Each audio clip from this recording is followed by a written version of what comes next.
Hola, ¿cómo están todos ustedes? Espero que muy bien. Hoy veremos una partida de Tigran Petrosyan,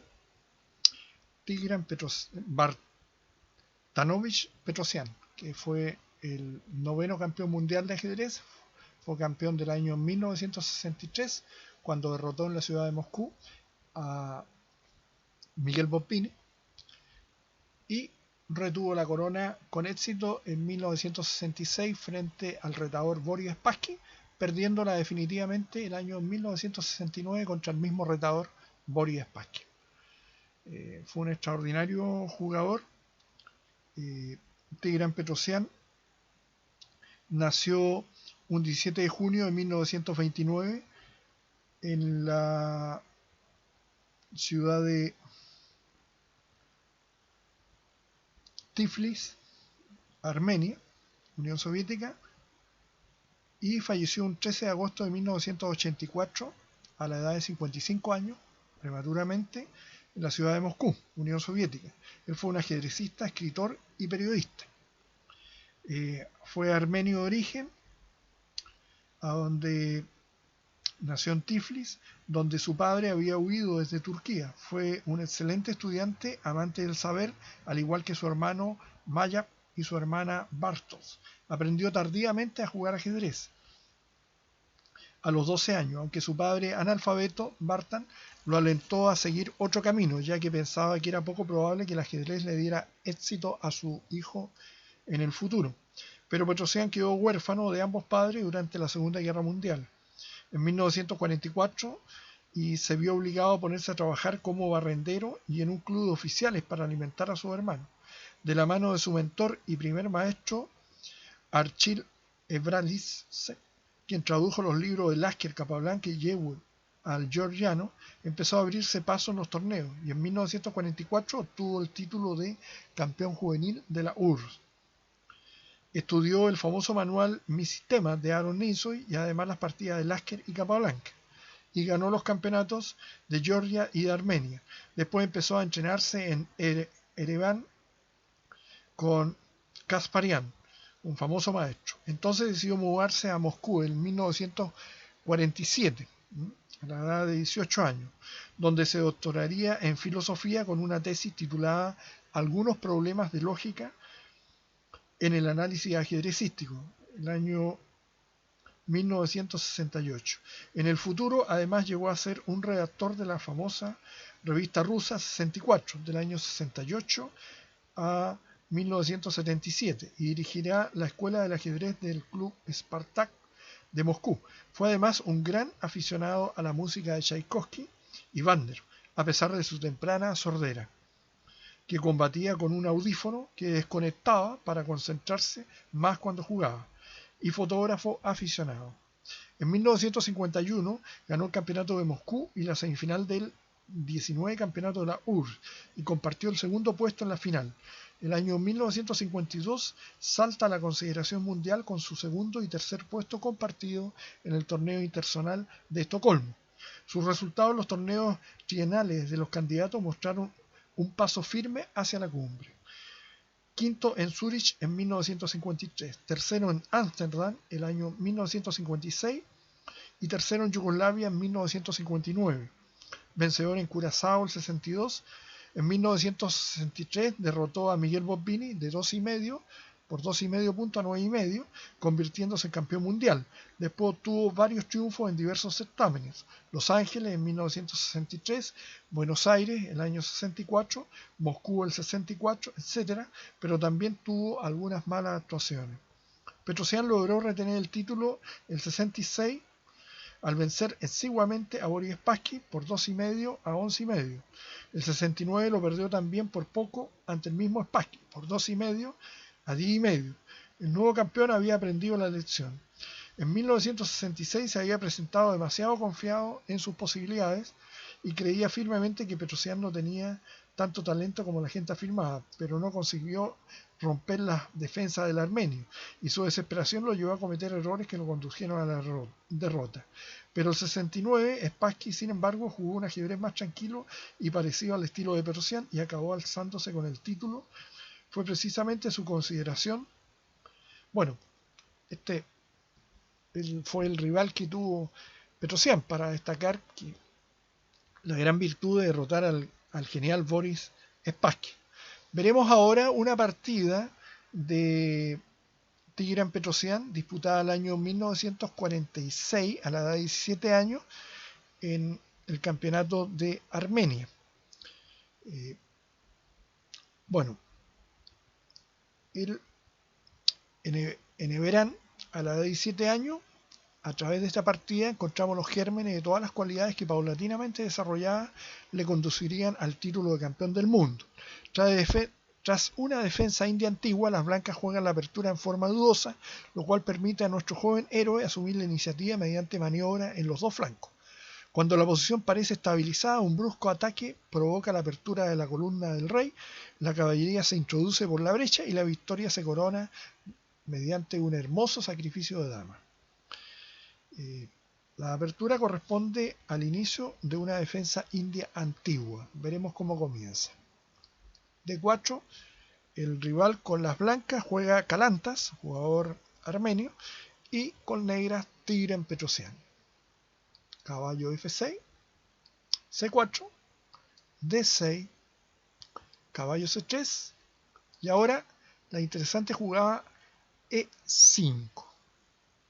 Cuando el negro, en este caso, en vez de jugar E5, hace G6, se denomina India de rey. La diferencia entre ambos sistemas consiste en que en la India de rey el alfil es desarrollado por G7 en fianchetto, y en la India antigua el alfil se desarrollaba por la casilla E7. Los maestros soviéticos contribuyeron mucho a popularizar esta defensa que aleja el fantasma de las tablas, tan comúnmente en ajedrez el año 1925. El nombre de India data de 1924, cuando Vasily Tartakower, gran maestro polaco, publicó un libro Indies en Berlín. Estas defensas eran anónimas y entonces tomaron ese nombre. Como Tartakower era asaz irónico, fue criticado por el maestro alemán Miese, acusándolo de una denominación arbitraria. Parece ser que no le hizo ningún caso, puesto que dicha denominación se encontraba ya en una edición de la Estrategia de mediados del siglo XIX sin dar mayores explicaciones. Ahora veremos que el blanco podría continuar con eso, y el negro no tendría miedo a perder el enroque porque posteriormente se refugiaría en la casilla C7. Pero en este caso, las blancas deberían haber jugado caballo F3, pero saliéndose del molde jugaron E4, lo que provoca que las negras capturen en pleno centro del tablero, ganando una ventaja de tiempo en desarrollo, ya que la dama tiene que recuperar el peón perdido, y al quedar ubicada en la casilla D4 permite el desarrollo del caballo de las negras, con ventaja al atacar a la dama, que tiene que volverse a mover, y las negras ahora desarrollan ya lo que sería un sistema indio, con el alfil en fianchetto. Las blancas imitan lo que hace su rival. Las negras rápidamente procuran colocar al monarca en resguardo, y las blancas van a terminar su desarrollo aprestándose a hacer el enroque, pero ahora viene una jugada que en ajedrez se llama iniciativa, es decir, volver a mover la misma pieza dos veces sin haber terminado el desarrollo. Y esta jugada es muy interesante, ataca un peón que está ubicado en la casilla C4 y que no tiene defensa, por lo tanto el blanco se ve obligado a jugar B3, y ahora una interesante forma de cambiar los alfiles. Alfil H3. La idea es que si las blancas capturan alfil por alfil, vendría caballo F3 jaque ganando la dama. Por lo tanto, el blanco se enroca y las negras continúan tranquilamente con su desarrollo, sabiendo que las blancas no pueden tomar el alfil porque vendría nuevamente caballo F3 jaque cayendo a la dama blanca. Ahora el blanco evita esa continuación y las negras cambian el alfil de casillas blanca, debilitando el enroque, que veremos cómo lo hace en forma tan extraordinaria el conductor de las piezas negras, en este caso Tigran Petrosyan, el 9º campeón mundial de ajedrez. Una muy buena jugada donde despeja la diagonal del alfil de las negras en la casilla G7 y las blancas hacen esa insólita movida cuando lo más lógico era continuar con el alfil en B2 oponiéndose al alfil negro en G7, pero tenían un plan particularmente especial las blancas. Muy buena jugada donde se le da vida a la torre que está en A8 y las blancas continúan con su plan. La idea es la siguiente: si las blancas hacen ahora caballo por A4, vendría caballo por C4. Y si peón por C4, vendría torre por A4, cayendo el caballo que estaría en A4. Esa es lo interesante de la maniobra de las negras, refutando el esquema de las blancas. Las blancas bajan con la dama para proteger su alfil. Cambio en la columna, donde la torre negra tiene el máximo poder. Es una columna abierta, donde las negras están señoreando, y las blancas abandonaron la columna abierta, demostrando el error de la estrategia de las blancas. Las negras llevan la dama a C8 para ubicarla posteriormente en la casilla B7 y con visión de rayos X ponerse en la gran diagonal donde está el rey de las blancas, aprovechando que los alfiles de casillas blancas no están en la posición. El blanco sigue con su insólita estrategia. Era superior ocupar las casillas centrales.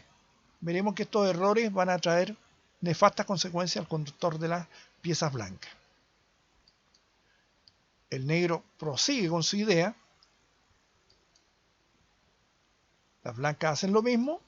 Y ya tenemos que la dama negra está ubicada en la gran diagonal con visión de rayo X sobre el rey de las blancas, que ha quedado sin mayor protección. Pero el conductor de las piezas blancas no aprecia las amenazas que se ciernen sobre su posición y sigue con su estrategia. Y ahora nos damos cuenta que el negro empieza a golpear sobre la posición de las blancas. Las blancas capturan dicho peón pensando que es el enroque de las negras el que va a ser seriamente debilitado, pero se encuentran con una fantástica respuesta de las negras. Caballo por F3. La idea es que si el blanco hace torre por F3, se encontraría con torre E2 jaque, y la torre de F3 no puede bajar a cubrir dicha amenaza porque está clavada por la posición de la dama negra en B7. Acá vemos la gran estrategia de las negras de haber ubicado la dama en una excelente diagonal. No nos olvidemos el poder que tienen las piezas, es decir, la dama se mueve como torre y como alfil. Así que después de caballo F3, las blancas se ven obligadas a cerrar la gran diagonal. Y el caballo de las negras se retira a buen resguardo. El rey sale de la diagonal para poder maniobrar tranquilamente con sus piezas, y las negras ubican su caballo con ventaja al atacar la torre que está ubicada en D5. Nótese cómo las piezas negras señorean en todo el centro del tablero y en el flanco del rey. Y el peón que está en F5 sigue tranquilamente ahí, sin hacer mayor daño, y veamos cómo hay tres piezas en el costado del flanco de la dama donde no tienen ningún tipo de actividad. En cambio, las piezas negras están llegando al máximo de su esplendor de actividad. Rápidamente las blancas retroceden con las piezas para poder ingresar, pero ya nos encontramos con que las negras han llegado a situaciones muy poderosas. Torre F3, tratando de invitar a que las negras hagan caballo por D1 y desvirtuar un poquito el ataque de las negras. Pero las negras, con excelente estrategia, ubican el caballo de F6 a G4, consolidando la posición del caballo en E6. Y las blancas, bueno, la amenaza que hay en este momento es, ¿no es cierto?, alfil por D4, seguido de dama por F3. Las blancas, prácticamente sin ningún tipo de juego satisfactorio, hacen esta movida, que ya las negras ganan de diversas maneras, pero el golpe espectacular de la siguiente jugada provoca el abandono de las piezas blancas. Dama por F3, un sacrificio de dama hermosísimo. Veremos que por qué abandonó el conductor de las piezas blancas. Si hacía caballo por dama, caballo por F3, se hubiese encontrado con caballo F2, jaque al rey, única casilla, rey H4, alfil F6, jaque, única, caballo G5 y caballo G2, jaque mate. Un bonito mate de piezas menores, donde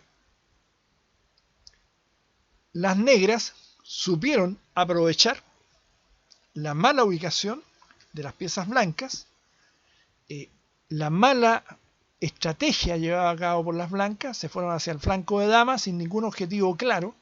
En cambio, las negras se dieron cuenta, primero lograron debilitar seriamente el enroque de las blancas y posteriormente golpearon en las debilidades de la posición de las blancas.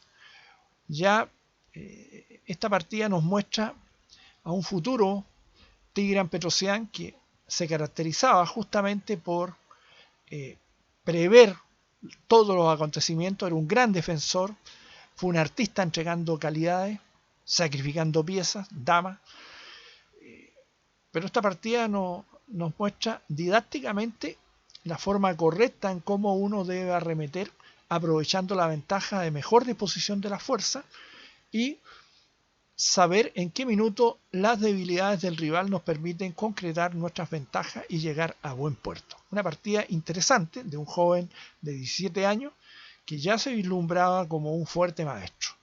Es una hermosa partida de Tigran Petrosyan que lamentablemente nos dejó prematuramente, pudiendo habernos brindado mayores legados de partida. Y bueno, tuvo la desgracia, por así decir, de enfrentarse a dos grandes jugadores como fue Boris Spassky y el genio americano Bobby Fischer, que marcó la diferencia notable, pero mientras él estuvo con la corona demostró ser un muy buen campeón de mundial de ajedrez, un jugador, bueno, siempre era conocido por un artista en la defensa. Tigran Petrosyan estudió a Aaron Ninsoy con Mi Sistema, la práctica de Mi Sistema, un libro que es un poco denso, pero que nos enseña muy bien a jugar ajedrez, y estudió las partidas de Capablanca y de Lasker. Algo nos dirá eso con respecto a estos clásicos que conviene siempre a los jóvenes, sobre todo los invito a estudiar las partidas de estos extraordinarios jugadores que cimentaron el conocimiento y la cultura para poder ser un muy buen jugador hoy en día en estos tiempos. Ha sido un agrado, ha sido una partida cortita, pero con una gran enseñanza. Un sacrificio hermoso como broche final de dama. Eso ha sido todo. Un placer nuevamente en forma virtual de estar compartiendo con mis alumnos y con la afición en general y motivándolos siempre, ¿no es cierto?, a seguir cultivándose, a leer, a estudiar un poquito ajedrez, practicar aunque sea una partida, desarrollarla a diario, y nos permitirá ampliar un poquito más nuestro horizonte con respecto a nuestros actuales conocimientos. Un placer y nos vemos dentro de poco.